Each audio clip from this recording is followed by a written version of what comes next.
Since Adobe has been generally disliked lately for things like cancellation fees, expensive subscriptions, way too much focus on AI, and terms that are very weird, people turn their back on Adobe and search for decent alternatives for their softwares. So I am going to showcase you the best alternatives for all the relevant Adobe applications. Most of them are free, some have a pro version, and some are a reasonable one-time payment. All relevant infos like this will be displayed right at the start of the presentation of each software. So while Adobe is busy getting bullied out of social media platforms, let's get started with my ultimate list of Adobe alternatives. To find the right Photoshop alternative for you, you have to evaluate what you expect from your alternative. If you want to do professional image manipulation, then Affinity Photo is the best choice. It has dedicated workspaces for manually distorting and cleaning up your images. Those workspaces are called personas, and they can really help you to focus on your tasks. The Affinity products really focus on good user experience, and they rather prioritize integrating the basic tools as good as possible. If you want to see a side-by-side comparison, I've made a video where I compared the whole Affinity suite with Photoshop, Illustrator and InDesign. Affinity lacks a few features Photoshop has, but if you already are a professional, you will very likely find your way around them. Affinity recently added an AI selection tool, which is installed locally. When it came out, I compared it side by side to Photoshop's AI selection, and the conclusion was that Photoshop's AI selection is better at keeping details, but Affinity's AI selection feels more responsive, which helps enhancing the user experience in terms of understanding what the AI picks up. Affinity also has no plans on adding generative AI to their software. And for many people, this is probably a good thing. But I do miss Photoshop's generative fill in Affinity Photo. You will instantly feel at home with the Affinity products, and you will probably pick them up pretty quickly. If you have a very specific, rather niche workflow, depending on scripts and automation, etc., it's a bit hard, especially because Affinity doesn't really support any third-party applications or scripts. Also, the Affinity products aren't free. So as a conclusion, I would say Affinity Photo is the best fit for freelancers and content creators. If you're a hobbyist, you of course have to decide if you're willing to spend that money on your hobby. The Affinity programs are a one-time purchase for each bigger version, and they aren't too expensive in my opinion. The disadvantage of the pricing is that they kinda keep us in the dark when they will release the next bigger versions, where you would have to pay them again to keep getting updates. Last time from the switch of V1 to V2, you've got an upgrade discount and you can still use the V1 version. So you actually own something you pay for.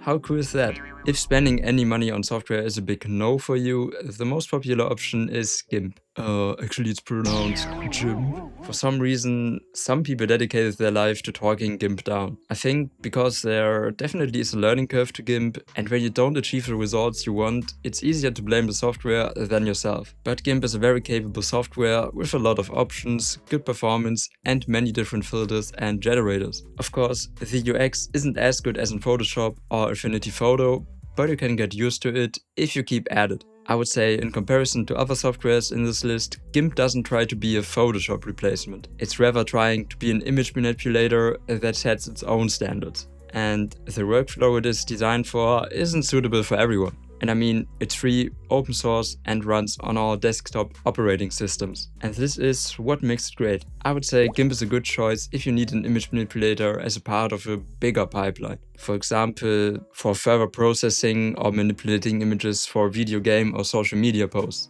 If image manipulation is a very big part of your main profession, I think you should definitely invest in Affinity Photo instead. Another free solution is PhotoPea, which is browser-based. It's just annoying that in the free version you will encounter ads, and when using an ad blocker the space will still be taken. Of course you can go into the HTML and CSS to change it, but most people probably won't. And I think having to see ads is a fair deal, honestly. And it's definitely impressive how capable it is as a browser application. It's super smooth, hotkeys work, and it is pretty much like a smoother, lighter version of Photoshop. Again, really impressive. PhotoPea has dedicated selection tools, filters, text styling, shape tools, and more basic tools. What I do want to mention though is that Privacy Badger blocked about 34 trackers and Vivaldi found 47 trackers to block, and I never had such high numbers on any website before. But most of them were different ad services, but I don't know why you need more than one, honestly.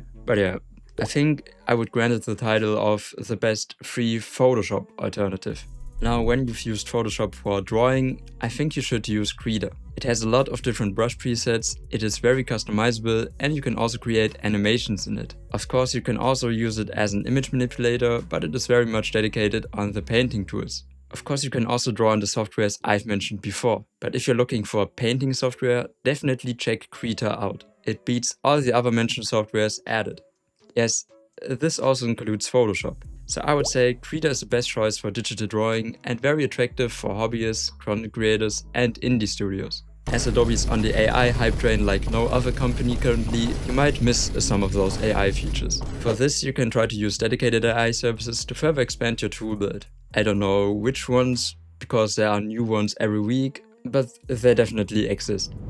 Again, we have an alternative from the Affinity suite called Designer. If Affinity Designer fits your workflow needs, is very individual. For vector drawing, Designer is so much better than Illustrator that it is not even a competition there. When we talk about very common workflows for logo creation with tools like Pathfinder, both Designer and Illustrator are very similar. But I actually prefer Designer there because I think the relevant tools are easier to access. Also, Affinity Designer has its pixel persona, which allows you to add raster effects. Depending on your workflow, this can either be a real game changer or completely irrelevant. But Illustrator has a very unique collection of features and Designer doesn't have all of them. For example, 3D effects, the blend tool and the image tracer. For the image tracer, you can just use vTracer, which is browser-based and honestly is much better than the image tracing in Illustrator. Alternatively, you can use the image tracing from the next entry, Inkscape. Inkscape is an impressive free software. It really has all the features you need. The disadvantage is just that they are sometimes harder to access and the user experience isn't the best. If you already know Vector, you will know which tools you need, but for beginners, the relevant features aren't visible enough in my opinion. I found you get a way better experience when taking some time to learn the hotkeys, so keep that in mind so you know what to expect. Honestly, both Affinity Designer and Inkscape are valid decisions for pretty much everyone. Affinity Designer has a better UX and also has the best options for vector drawing. Now let's talk about the third and last member of the Affinity trio, Affinity Publisher. Again, really intuitive to use and very good performance. In the comments of my last video about Publisher, some people didn't seem to be happy with Publisher at all, and most of them actually were professionals. I think this is because Publisher looks a lot like InDesign, but it doesn't work like InDesign. So you will have to adjust your workflow more than you might expect, and I definitely get the frustration from that. Because Publisher is always sold as the InDesign replacement, and if you expect it to work exactly like InDesign, you would definitely be frustrated. But Publisher is a very good application. My favorite thing about it is that it integrates Affinity Photo and Affinity Designer if you own them. It feels so intuitive and natural being able to edit photos and creating vector graphics in your layouting software. It's also synced perfectly and switching through the different personas is easy and quick. This also makes Publisher very attractive for concepting. Like collecting ideas and creating mood boards is very easy in Publisher. If you plan on switching from InDesign to Publisher in a professional environment, you should definitely plan in enough time for the transition. So far, I only had to use Publisher to create PDFs that are distributed online and are optimized for screens. But I learned how to create print-ready PDFs in InDesign and I didn't miss any essential features in Publisher. Now when it comes to free alternatives, there is Scribus, which worked better than I expected honestly. Most features are just way too hidden in my opinion. Similar to Inkscape, it gets better when learning the hotkeys. I think when it comes to free alternatives, there isn't anything better currently. But I feel like if you need an alternative for InDesign, you are probably using the results commercially, as I don't really see a market for hobbyists there, but feel free to correct me if I'm wrong. So I think people looking for an InDesign alternative can afford to spend the money on the Publisher license. Also, Affinity sometimes does big sales. For example, I bought the entire Affinity suite for 81 euros and I don't regret my purchase in any way. Buying Affinity made me feel like I've ripped the company off, and I mean that in a very positive way.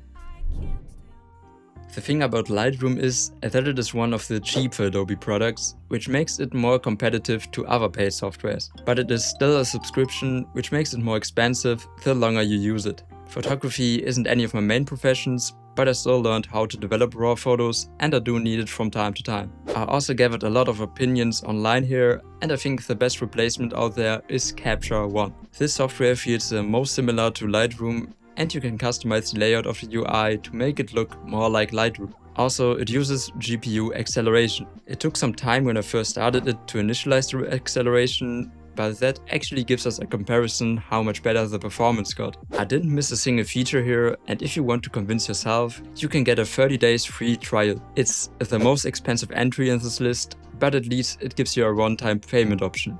But as far as I understand, without updates.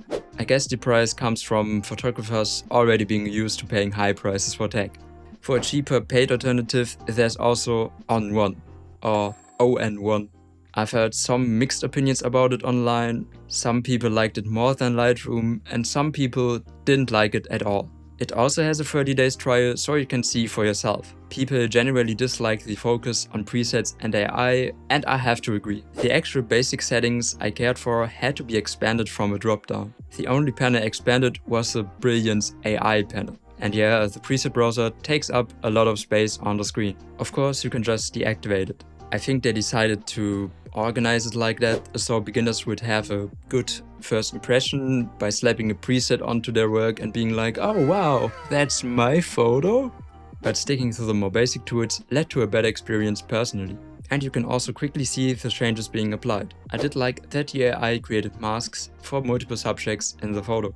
Like it recognized the water and the sky, which made it easy to create dramatic looks. Overall, I would say test the free trial first and then decide for yourself. I can definitely see how it's not for everyone. And when we get to the free alternatives, there are two popular softwares. One is PhotoPea. It looks a lot like Lightroom and it is generally good, feature and UI wise. But it doesn't use your GPU, so it was rather slow on my Windows machine, which made it less usable for me. I just had to wait too long to see changes from the color correction. I had more luck with Darktable performance-wise. It has everything you need for developing photos, and you can also batch process them. The UX was a bit weird here and there, but you can get used to it. I think Darktable is the best free choice for a Lightroom alternative. I personally don't rely on batch editing photos, which is why the tone mapping persona of Affinity Photo is enough for my use cases. So this is what I'm using most of the time, but it isn't really a Lightroom equivalent.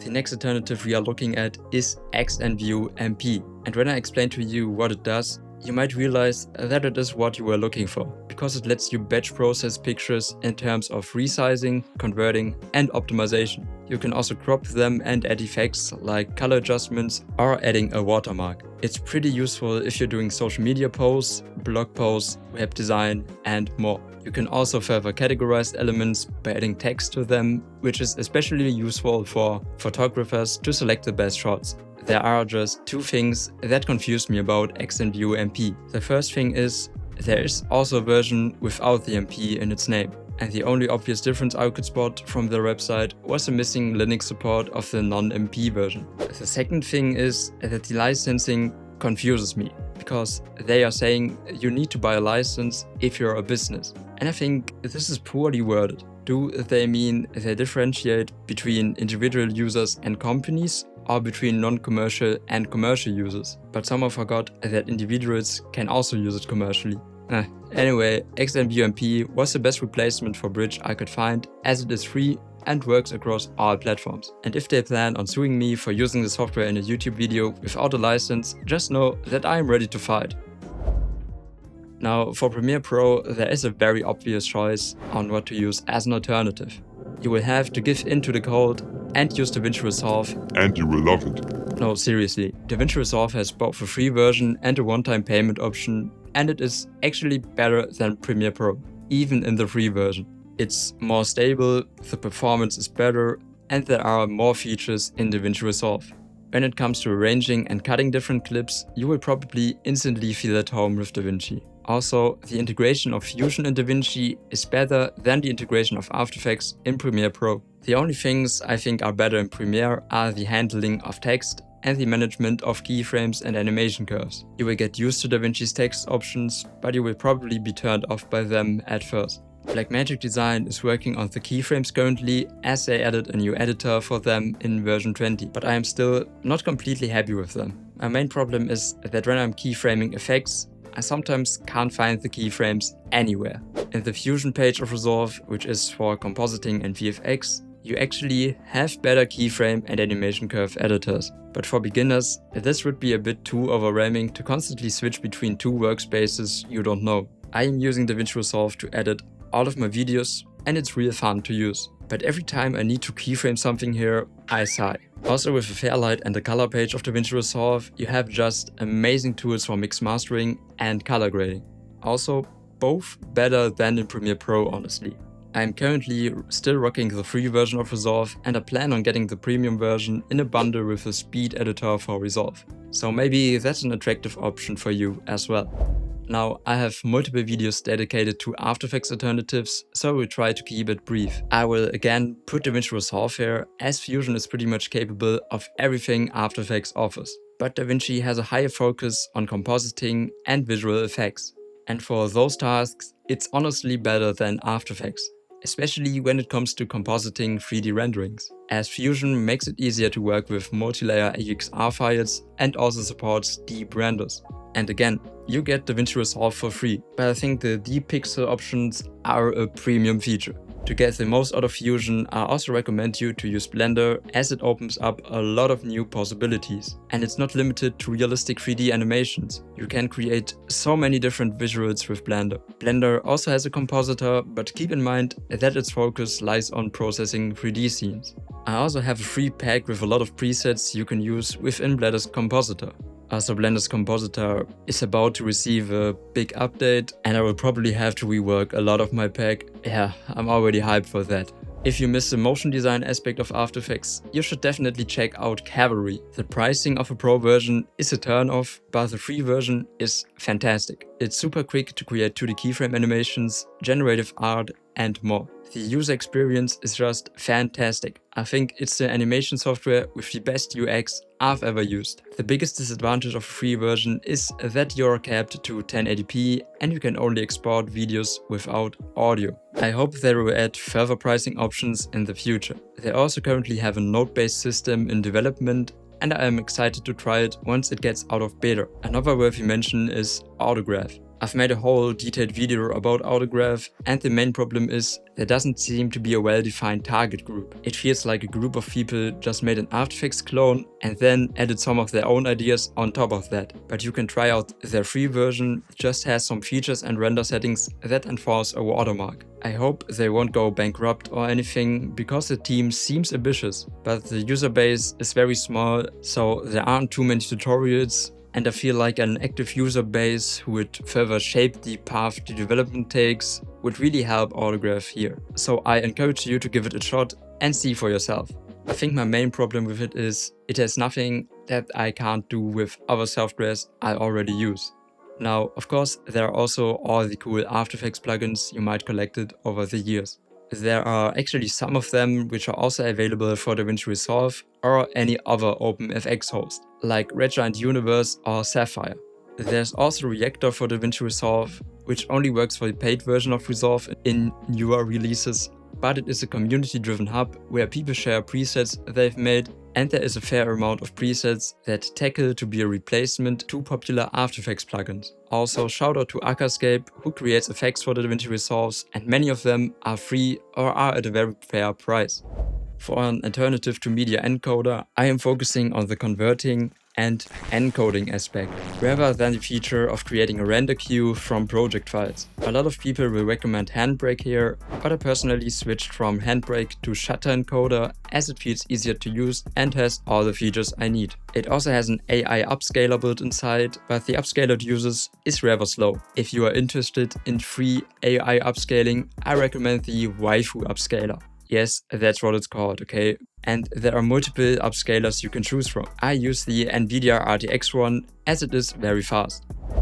Adobe really tried getting a foot in 3D and they've acquired the Substance products. I really hate that Adobe owns those packages now. I've also made a video where I talked about Adobe buying the Substance applications and what consequences that had. But I was actually surprised that I was able to find such a good replacement with Instamat Studio. I am a big fan of their pricing because it is based on your revenue. If you make less than 100k a year, you can legally use Instamat for free, also commercially.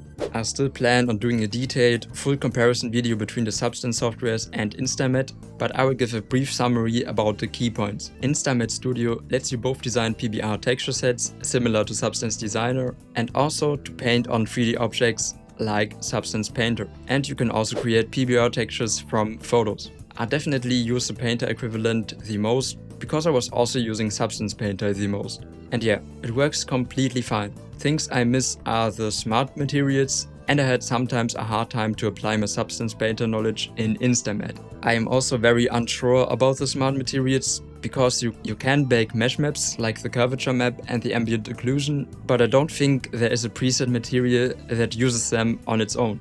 And that's okay, but when I researched for the equivalent, it looked like they do have them, but I couldn't replicate it. There's also 3D Code, which is popular in the 3D industry, but I prefer the licensing options of Instamat, which is why I decided to grant it the spotlight in this video.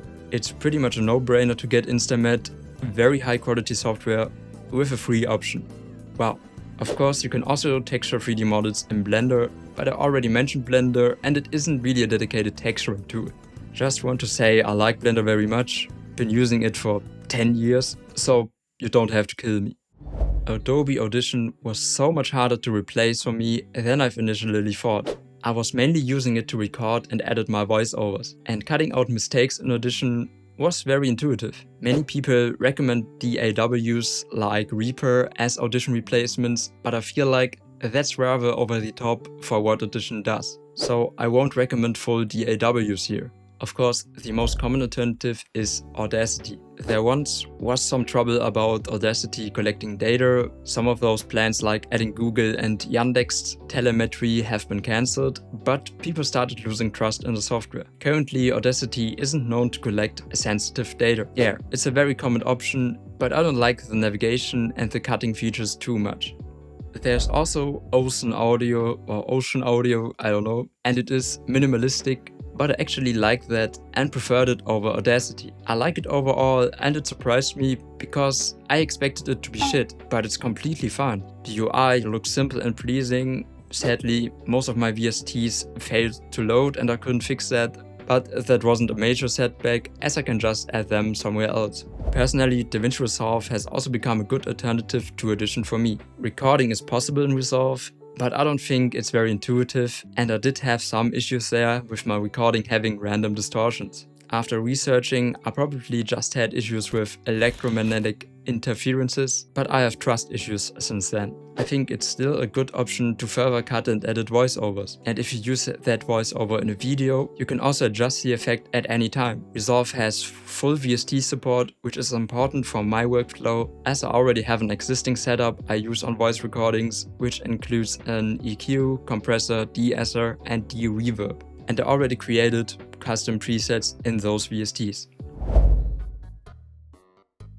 I want to focus on hand-drawn animations here, and I actually create some for my videos. And I prefer using Blender for it. There definitely is a learning curve to it, but you can mix both 2D and 3D graphics in the same workspace to create all the scenes you want. Also, the 2D drawings there are still 3-dimensional, which means you can zoom into them without them pixelating like they are vectors, and you can adjust your drawings afterwards like they are a 3D model. Also, it uses Blender's keyframe system, which makes it easier to adjust the timings of your animation, in my opinion. You just don't have a lot of brushes to choose from in Blender. I've also used Krita, but animation also isn't the main aspect of it, so you have to configure the workspace for it first, but then you can start drawing your animation. These are the two programs I've used, but more dedicated free applications would be Tahoma 2D and OpenToons. For the sake of the completion of this video, I will also showcase alternatives for Acrobat and XD, but I want to disclaim that they don't really provide features I currently use,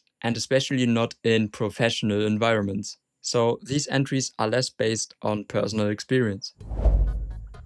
Acrobat is really a weird one for people who don't have to deal with PDFs a lot, because the situation will come where you suddenly need to fill out or sign a PDF or need to merge multiple PDFs, and then you have to realize that it isn't as easy as you would expect. I personally recommend LibreOffice Draw because I already use the LibreOffice suite as a whole, and I know the UI just feels very busy, but if you close your eyes while working, you will have a great time. It has everything you need and more. And it's free, so yeah. Is it even an alternative when it's the industry standard? Well, instead of XD, most people use Figma, but I see how people may not be fans of the pricing. So there also is PenPot, which is free and can also be self-hosted, so you can have full control over your data. I hope you found this video helpful. If you did, it would be nice if you would subscribe to my channel. In the description you will find a link where I listed all the links to the softwares I've mentioned in this video. Also, I recommend you to use a huge variety of different softwares to build your own pipeline. Don't rely on single companies or using one software for everything. This way you stay future-proof even if one of those softwares goes Adobe's path.